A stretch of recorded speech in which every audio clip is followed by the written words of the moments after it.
Tenez-vous donc ferme dans la liberté dont Christ vous a rendu libre. et ne vous remettez pas de nouveau sous le joug de la servitude. Moi, Paul, je vous dis que si vous vous faites circoncire, Christ ne vous servira de rien.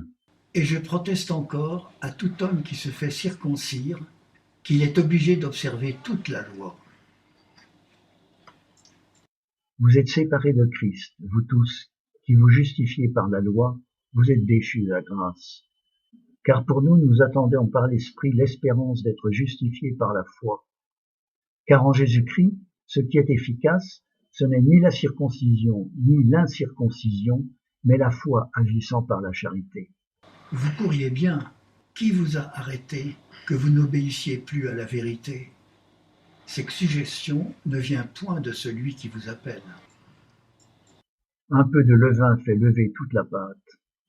J'ai cette confiance en vous par le Seigneur, que vous n'aurez point d'autre sentiment, mais celui qui vous trouble en portera la plaine, quel qu'il soit. Quant à moi, frère, si je prêche encore la circoncision, pourquoi suis-je encore persécuté? Le scandale de la croix est donc anéanti?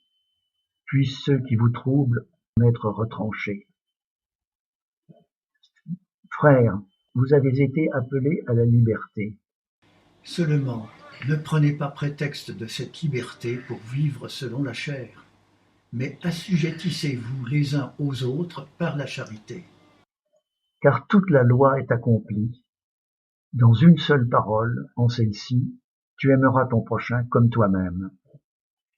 Mais si vous vous mordez et vous mangez les uns les autres, prenez garde que vous ne soyez détruits les uns par les autres. Je dis donc, marchez selon l'esprit et n'accomplissez point les désirs de la chair, car la chair a des désirs contraires à l'esprit, et l'esprit en a de contraires à la chair.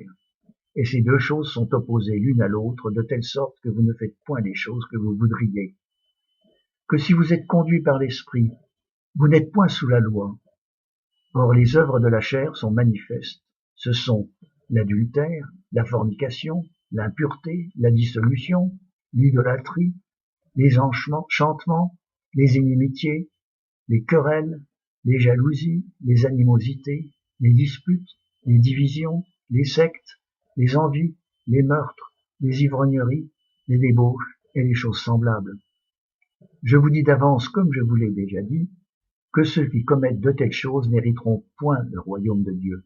Mais le fruit de l'esprit est la charité, La joie, la paix, la patience, la bonté, l'amour du bien, la fidélité, la douceur, la tempérance. La loi n'est point contre ces choses. Or ceux qui appartiennent à Christ ont crucifié la chair avec ses passions et ses convoitises. Si nous vivons par l'esprit, marchons aussi par l'esprit. Ne recherchons point la vaine gloire en nous provoquant les uns aux autres et en nous portant envie les uns aux autres.